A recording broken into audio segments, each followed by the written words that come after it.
Hey, glad to have you with us. Glad you're watching, whether you're watching with us live or watching later. This is Let's Talk. My name is Matt Freeman. I'm the Associate Director of Worship and Music with the South Carolina Baptist Convention, and Alex Lyons, who is our Creative Director. What we're trying to do is facilitate conversations in this season with music, production, tech, communications, getting them all on the same page and having good, rich discussions together. We're excited to have Mike Harland from LifeWay worship with us today. Mike has been around for years and a wealth of knowledge and wisdom. Latest book is Worship Essentials. If you hadn't read this yet, it's a great read. But we're glad to have Mike with us. And Mike, we're going to turn it over to you and let's go. Thank you, Matt. I'm really tickled to see you guys today and to share this time with you. I had such a great time. My wife and I were part of your conference last year, and we did a lot of those kind of conferences, as you could imagine. And I've been coming over there to South Carolina for a long time. I remember Mark having us over there several times. We always love coming there because you feel like home folks to us. You're kind of doing church, and God's using you in your churches and doing what you do. And it's a real privilege to be with you guys today. I did spend a lot of time with you last fall, and so I don't pretend to have any information today that you've not heard other people smarter than me say, but I am happy to sit and talk with you a little bit about what's going on with churches. Matt asked me specifically to give you some ideas of what's going on with LifeWay and how LifeWay's maybe helping churches, and I appreciate him asking me to share that. And I want to share some of that with you. I also want to give you some of the questions people are asking. If you follow our blog, worshiplife.com, if you ever read that blog, you'll know that in the blog that I've been writing, the answer I'm giving to almost every question that people are asking these days about the coronavirus and just will the church gather and will choirs sing and all those questions. And the answer I'm giving almost every time is, I have no idea. And because the truth is, I don't think any of us really know what's going to happen. We're kind of preparing for whatever will happen, but none of us really know. I think if you ask any of us late January, early February, what was just in front of us, I don't think any of us would have predicted the Southern Baptist Convention wouldn't meet this year. I don't think anybody would have said all the summer camps of LifeWay would be canceled. There's no centrifuge. There's no student life. I certainly wouldn't have said Worship Life is not going to happen in Chattanooga. We were so excited about this year's conference and the lineup we had. None of us saw this coming. None of us have been here before, quite like this moment. I know you know that. And this thing's unfolding like in real time. I mean, you might hear a press conference today with a piece of information, and then tomorrow afternoon have a different one completely contradict the information you hear today. And we've all experienced that. We don't have to look very far on the internet to see mashups of video clips of experts contradicting themselves day to day. And so the only people that are making me nervous today are the people that are pretending like they know what's going to happen or they know what to do. We just don't know what to do. And the other thing that I would call out for all of us is you don't know what your neighbor ought to do either. And that's perhaps one of the things I hope the church will remember in this, is that your church is going to make some choices, and you're going to make some choices about the ministry you lead, and the church that's 3 miles away may make a whole different set of choices, and we just can't get into that game of second guessing each other. We really can't.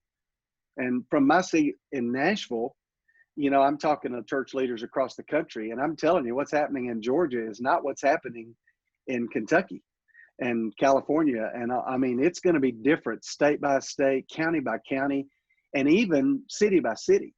Right here in Middle Tennessee, Franklin, where I live, is in Williamson County. And you've got churches like Brentwood Baptist and Forest Hills Baptist and some churches like that, West Franklin, other churches in this area. And then, but Davidson County is where Nashville is, and the restrictions around Nashville are much tighter than they are even here in Franklin, though we're just a few miles away from each other. So the churches in Nashville are dealing with things that the churches in Williamson County aren't dealing with, and I'm sure that's true in your states as well. LifeWay's headquarters, our building is still, it's technically open, but it's practically closed. It did open last week, but we've got very strict guidelines about getting inside our building. We have to make a reservation to enter our building. And by the way, I have not been back to the building since even this was possible. But we have to make a reservation. We have to go to a certain door. We have to be there on time. We're met there with a medical person with a thermostat or thermometer thing pointing at your head. We're there with a security person. We're handed a mask, and we're admitted onto the property into our own office. I'd have to go through all of that just to get to my desk. And the instruction is I'm supposed to keep my mask on the whole time I'm sitting at my desk. And I'm glad that there's a door on my office, so nobody will really know.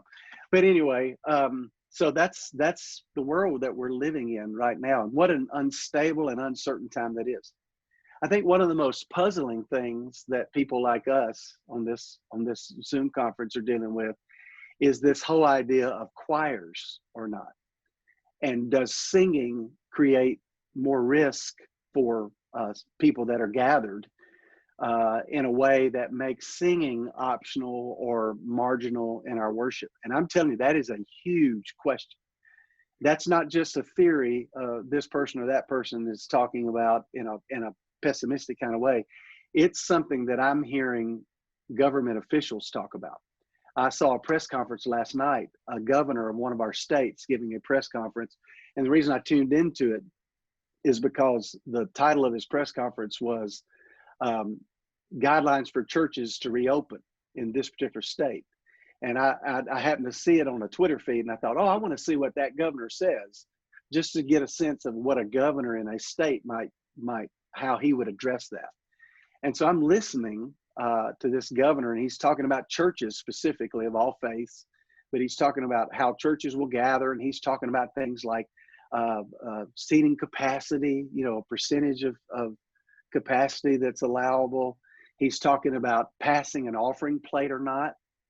And he's saying these are guidelines for churches. He's asking churches not to pass an offering where they're handling it and passing it person to person. He talked about holding hymnals, holding that. But I found this really interesting. This governor actually asked churches to not have choir.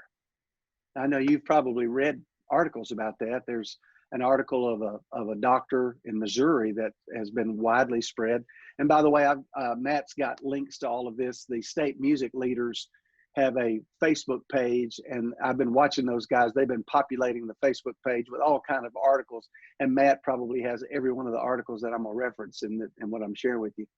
But there was a doctor in Missouri that also specialized in singing, was a vocal a physician from that vocal standpoint and a musician. And this doctor wrote this long article about why singing would create more risk. And then there's stories about choirs where a person that had the virus was singing in a choir, and cases were traced back to a choir rehearsal where this person was there and infected a number of people, multiple people. And there are stories like that are populating. And this governor of the state, when I was watching this press conference, actually said the guidelines include not doing choir. Well, I'm reminded of an Andy Griffith episode when Barney says they're trying to get Barney to do a recitation instead of singing. Some of you will remember that episode. And he says, can you tell a bird to go chirp, chirp? And it's a question that the church is going to have to grapple with. Can we actually say to worshipers, don't sing? When we think about Psalm 40, and it talks about a song that's put in our heart, when we look at the biblical admonition to sing, it's one of the most common commands in all of Scripture. And we're told to sing. We're told to, all of you sing. We're told to sing together. We've got examples of how the choir worked in worship throughout Scripture. And this idea that we're going to have worship and we're going to gather, but we're not going to, in some cases, we're not going to have choir. In other cases, we're not even going to sing, or we're going to have a person that's a soloist. The governor I was referencing earlier actually is recommending to churches that they have soloists sing songs on behalf of the congregation. It's pretty fascinating stuff to think about. And that's the question. Those are the questions you and I are grappling with right now. And I have a personal opinion about some of those questions, but even my personal opinion, I would be very reluctant to enforce my view on a pastor or on a congregation or even on a governmental authority to say, my conviction outweighs your authority to give us guidelines that are contrary to them. And this idea of being a good citizen and being a good Christian citizen and being responsive to governmental authority, and our governor in this one state is saying don't sing and don't sing in choirs, and everything in my spirit is saying, we got to sing. I saw a blog yesterday that meant a lot to me. My former vice president at LifeWay, Eric Geiger, who now is pastor of a church on the West Coast in Orange County, actually wrote a beautiful blog yesterday, quoting one of the leaders of the band Foo Fighters. I don't know if you're familiar with that band, but there's quite a compelling quote from the lead singer of that band, talking about that he knows that once we're going to gather again, we're going to lock arms again, we're going to sing with open throats again and full voices again, because we have to. And of course, that musician was talking about in a secular setting for an artistic experience. We take that to a whole nother place when we think about a spiritual experience, where we don't sing because we just love to sing, although we do. We sing because we have a song and we have to sing. We are compelled to sing. And in many of our churches, the choir part of our worship is we would call that, to use some of the governmental vernacular, we would say choir is essential. We would feel that way. I certainly feel that way. And so this is a conundrum for us to navigate. My only caution would be, let's navigate it with humility and with a sensitivity, that we might not all land in the same place. We may not all feel the same way. And we've got to just work together as we move toward the day when we're no longer dealing with these kinds of issues. And hopefully, as God could do, that's in the near future, not in the long future. I've actually read reports that say choirs won't be a public thing again for the next 2 years. That came out of the UK, one article that I saw that said it'll be 2 years before choirs, and the writer of this article was talking from a school standpoint, from a secular standpoint, a choral symphony standpoint. It'll be 2 years before we have choirs again. And I don't know about you, but I can't even wrap my brain around that possibility. And I've got to believe that it won't be that. But in between here and there, we've got to walk with humility, with sensitivity, with maturity, and we've got to see that God bring our hearts and minds together in ways that transcend the differences of opinion that we might have. I do know this. I know that the scripture is clear that our spirits need to be one and united. So however we approach these questions and whatever conclusions we all come to as we navigate our individual situations, we've got to be protective of the body, of the fellowship of the body, of the spirit of the body, and not enforce what we feel like it has to be this way. We've got to be very sensitive and very careful. And that's what I'm trying to remind myself of as well. I want to be patient with people that disagree with me on this. And I also want to leave room for the very minute possibility that I could be wrong about something. And I say minute with tongue firmly planted in cheek. That we've all got to leave room for, there may be something we don't know about every one of these situations. I want to call your attention to a scriptural text. And then after I share this, I want to talk about what LifeWay is doing in a second, and then I'll quit and let Matt guide us from here. I read this book of Psalms all the time. I think it's a healthy exercise for all believers to read in Psalms consistently. We find our prayer language, we find our worship language very often reading the Psalms, and whatever Bible reading I might be doing, it usually has that Psalms moment in it. And right now I'm reading them a lot. And I'm reading these Psalms over and over and over, and I'm finding more and more and more things in them. I joke sometimes with my wife. I'll say, hey, I saw verse today that hasn't been in the Bible till just now. God just put it in there. It hasn't been there all along. And of course, I don't really believe that, but sometimes I don't notice things, and other times I notice them quite well. I want to show you one of those verses that's in Psalm 105. And if you have a Bible and you want to look at it with me, you can. But I've got to put the readers on. But Psalm 105 is a psalm that it's rather long psalm. It's one of the longer ones in the entire Psalter, certainly not as long as 119, but it's 45 verses, pretty long psalm. And Psalm 105 is a psalm that is a historical chronicling of the story of Israel and Israel's relationship with God.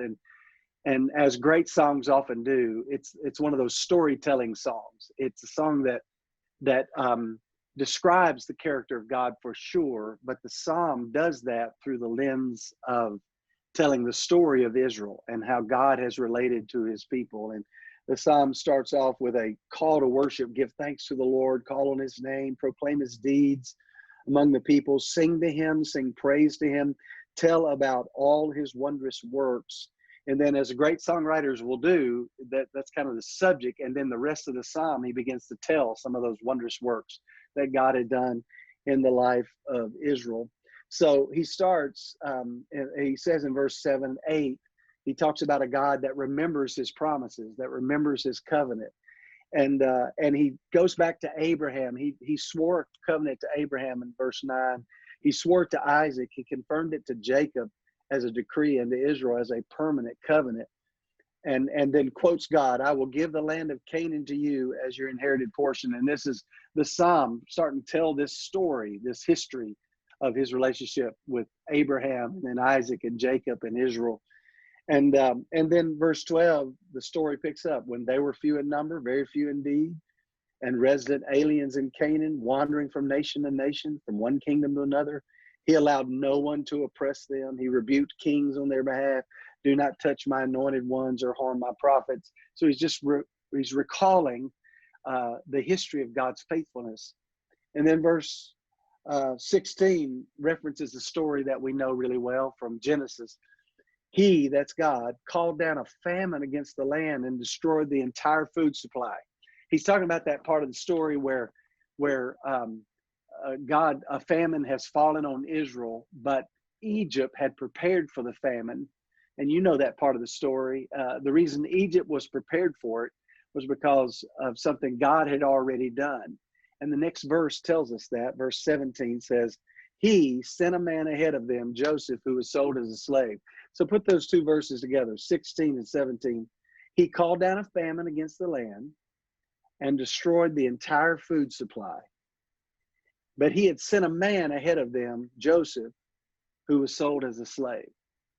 And man, this is such a great promise to us and such a great reminder to us of just how faithful our God is.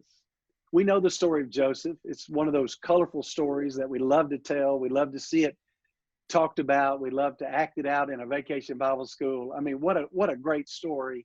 Joseph the dreamer becomes the ridicule of his brothers because of his perceived favoritism that he enjoyed because of his father. And of course, his dreams, that he would have these dreams, he'd interpret them to his brothers. It infuriated them. And one day, whether they planned to do it ahead of time or not, but one day they saw an opportunity to deal with him once and for all. They really wanted to put him to death. But one of his brothers stood up for him and said, no, let's don't kill him. Let's just throw him down in this well. And of course, he would have died there. He would have not been able to get out. And they were going to stage his death, but they didn't want his blood on their hands anyway. And one of the other brothers, seeing an opportunity and planning, the Bible tells us, to come back later to rescue him himself, saw this caravan coming through, and the other brother spoke up and said, you know what, let's just do that. Let's sell him into slavery. And that way he's off our hands and we'll never see him again.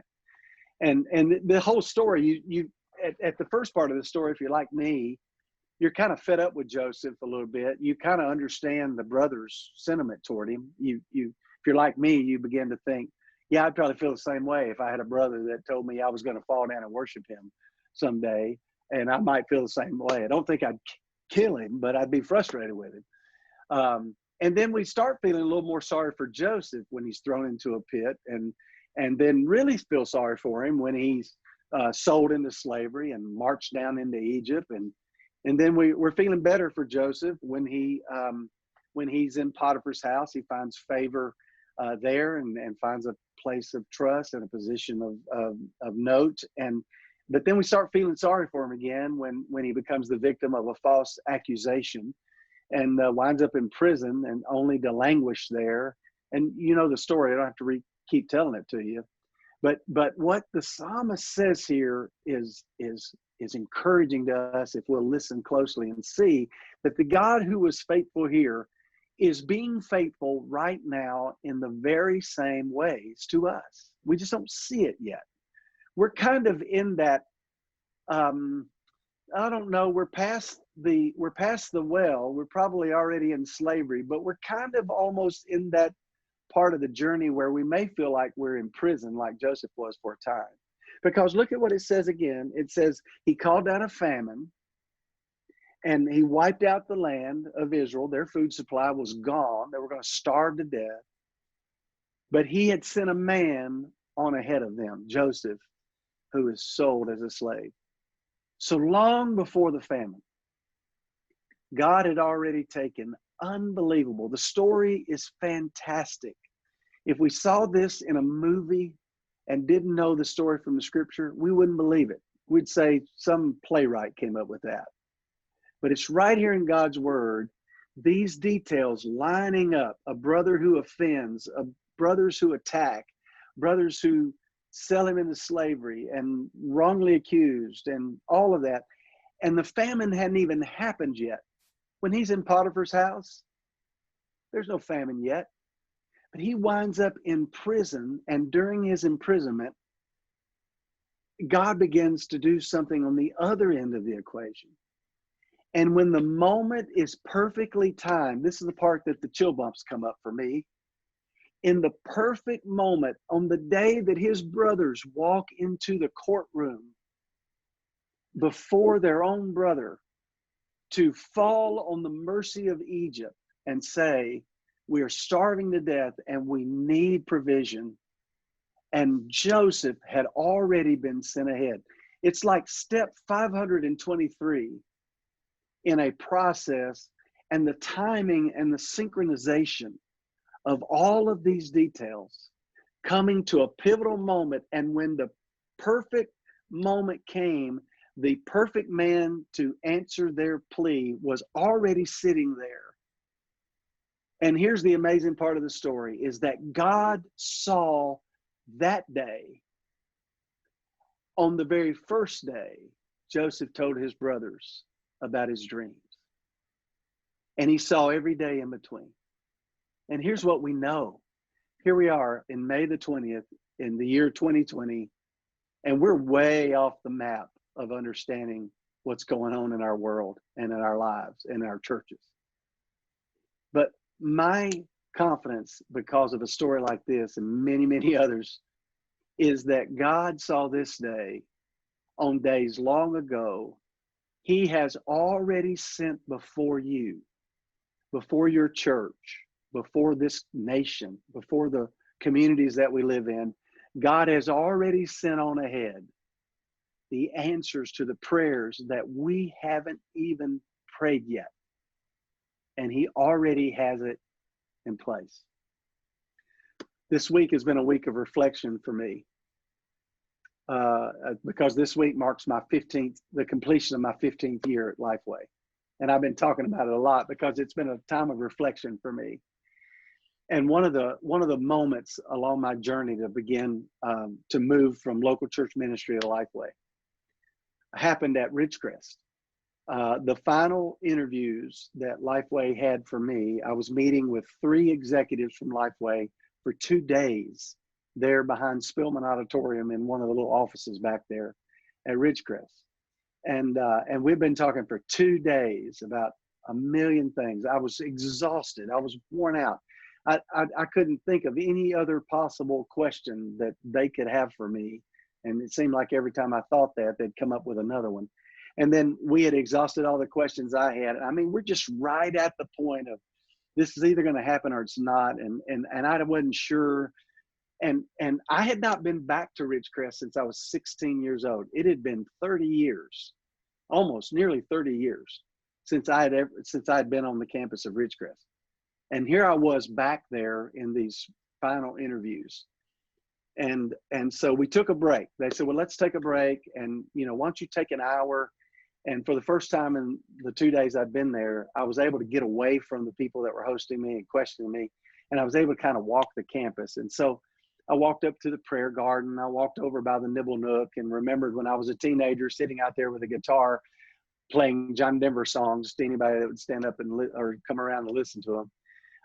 And then by myself, I wandered over to the front part of Spillman and walked into Spillman Auditorium.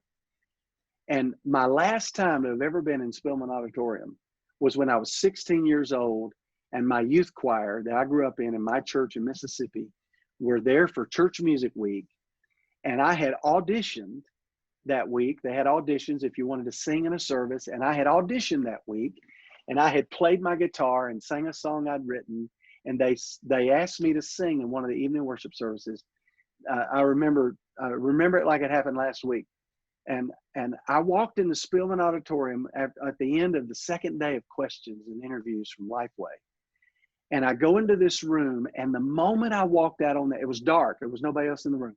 The moment I walked out on that stage, I had this overwhelming flashback of the night I sat on a stool with my guitar and sang a song sitting right there.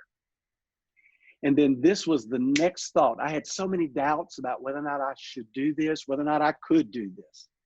And I'm sitting there on Spillman Auditorium in that very same spot where all those years ago I had played and sung that song. And I heard the voice of God whisper to me, I saw this day on that day. I took you on the path, and I've led you to this moment. This is for you to do. I've ordained this. Go, keep going. Walk in confidence. I knew way back then that you would be here now. And I'm with you. Now, I didn't hear God's voice audibly, but that message flushed over my soul, just washed over me. And I realized that God had been in control of the whole thing, every stupid mistake I've made, every wrong choice, the times that he favored me to bring the right people into my life, to marry the right person, to go to those places where I would be challenged and would grow and develop in seminary and all. I mean, it was like a flashback of 30 years just in a few seconds. And that's my best personal example of what I think God said right here. There was a famine. God sent it, by the way. I think that's another part of this story, that God sends these things for his own purposes, and he certainly has allowed them. And long before the famine, he had sent a man ahead so that in the moment, he would do the great miracle that saved Israel. I want to tell you, I don't know what's in front of all of us, but I know whatever it is, God sent it on ahead for us to walk into it. And we can rest in that today. I don't know if that encourages you. I'm just being encouraged as I listen and think about this with you. God's got this. He's got whether or not we're going to do choirs. He's got whether or not we're going to sit on every other pew and how many people are going to let in and if we're going to wear masks everywhere. God's got every bit of it, and he is in charge of it, and he's got this, and we can rest. Now, that means we have to trust him. We have to lean on him. We have to listen to him. We have to follow what he thinks he's telling us to do. But at the end of the day, we can rest in the promise. Listen to these two verses again and let them encourage you. He called down a famine against the land and destroyed the entire food supply. But he had sent a man ahead of them, Joseph, who was sold as a slave. I wrote in the margin of my Bible, God knows what he's doing. God does. We don't, but he knows. Okay, so if you got something to write with, you might want to write this address down, lifeway.com/church assistance. Or you could do lifeway.com/coronavirus. I like church assistance plan better, but there is a page. If you just went to lifeway.com, you could see right on the front of the page a link to a page that's called Church Assistance Package. LifeWay launched this last week. Hundreds and hundreds of churches are already signing up for this. Here's something that I've been really blessed by. My leaders, Ben Mandrell and Michael Kelly and other leaders at LifeWay, from the very first time, from the very first moment that churches began to shut down and not gather, and LifeWay saw that happening. We're tethered to the church. LifeWay is not like a lot of companies that are in resources, that they can kind of operate independently of the church because their market are individuals, and they can continue to move products to individuals. LifeWay is tethered to the church, and if the church is experiencing something, it's going to affect LifeWay, and it doesn't take very long at all for LifeWay to feel the full impact of it. So our leaders, Ben Mandrell, our president, and others, from the very first moments of this pandemic and churches having to shut down, the challenge put to people like me was not how can we continue to sell resources to keep our doors open. That's never been the point. The point from the beginning was what will the church need from LifeWay so the church can get through this. And so we began you wouldn't believe all the things that were thrown on the wall of the kinds of things and ways that LifeWay can help. And the church assistance package came out of that. This is a plan that offers to church. I'm looking at it right now, and some of you have probably already been there, but there's a prayer guide, and then there's all kinds of free resources. There's digital curriculum. LifeWay's bread and butter is quarterly Sunday school material. I just dated myself when I called it a quarterly. But that's what keeps LifeWay open, is Sunday school resources, and LifeWay is giving away all of our not all, but much of our curriculum, like Bible Studies for Life, Explore the Bible, the Gospel Project. They're free resources that are just being given away to the church right now, because we know many churches can't afford to buy them, and their people aren't gathering. LifeWay Kids has come up with all kinds of stuff to help churches figure out Vacation Bible School. And I bet most of you have probably seen the pamphlet, the digital pamphlet that LifeWay Kids produced several weeks ago about 4 ways you can do VBS in quarantine. And very creative, a lot of work, a lot of thought went into that. And there's just all kinds of resources that LifeWay is trying to make available free. And then there's also the LifeWay Kids has got all this material. They help families have small group experiences and kids experiences at home, understanding the church is not gathering. And the Gospel Project for kids, if your church is using the Gospel Project, there's all kind of resources for kids that are free, activity pages and videos and all kinds of things for that. Smallgroup.com has Bible studies available. LifeWay Women has online Bible studies that they're giving away. The Gospel Project, again, for kids, has the current edition is free right now. The Ministry Grid has all kinds of resources associated with training and checklists about things the church needs to be considering. If you're not aware of a ministry team at LifeWay called Generosity, it's what used to be called the old church stewardship department is now called Generosity. They have an e-giving application that they're allowing churches to use for free. They're actually helping churches set it up. And thousands of churches have gone to e-giving in the last month or so through Generosity, and LifeWay is just giving that away. LifeWay Worship has stepped up in the same way. We're giving away all kinds of resources that we can give away. Sometimes we can frustrate churches because we don't give everything away, and the reason we can't give everything away is we can't legally give you something that we don't own. So if it's a song from Hillsong or Word or Bethel or some publisher out there, we don't have the legal right to give away their song to you. But what we can give you legally is a gratis license to use our track to any of those songs. We can do that, and we can give away other resources. And we're actually starting to announce some choral resources that we own outright and we can give away. And we're doing that. We're offering free tracks every week to churches that are streaming their services and may not have musicians that can play And so we're giving away tracks of songs that we own, or maybe a public domain hymn arrangement, and we don't have a copyright issue there.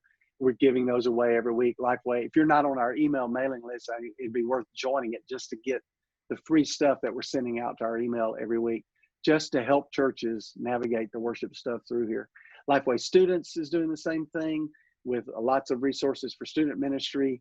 There are marriage resources. I don't know why Lifeway thought in this quarantine time that it might be a good idea to have some marriage helps. Maybe it's because of all the time we're spending with our spouses.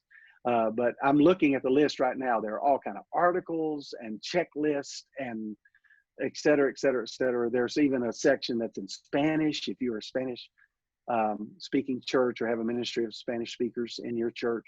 And then there's all kind of podcasts. And I mean, the list, if you go to lifeway.com/coronavirus or church assistance plan, you'll see a long list of all, I'm just scanning through it right now, and on and on and on, you see there. And I hope you're taking advantage of this. I really do.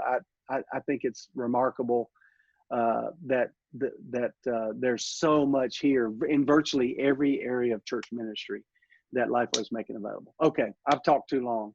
I'm sorry, Matt. I went longer than I meant to. No, but that's great. I'll stop right now and let you guys fire away in the remaining time that we have. Let's go with this. Just first of all, Mike, thank you again. I think we need that pastoral word that from the first moment, God sees the moment we're in and the moment that's coming. Yeah. And just to remember that he's sovereign, that he goes before us and he prepares and equips us so we can trust him in the midst of it. And part of the way he equips us is that, you know, we get to work together in the body as we go forward. And so I'm thankful for LifeWay. As I was going through my emails last week, that's when I saw the church assistance program, because I'm signed up for that. And so I saw it. I said, Mike, come on and encourage our worship leaders and tech teams and talk about it a little bit. And even in your humility to just spend 25 minutes pastoring us and then to mention that at the end means a lot. So Mike, we're really thankful for you. If you're watching this, we do want to encourage you, go to lifeway.com/church assistance or /coronavirus. Get involved. You can subscribe to the podcast at worshiplife.com. All the great resources that Mike and his team are putting out there. But we look forward to seeing you next week, and let us know if we can help. Thanks.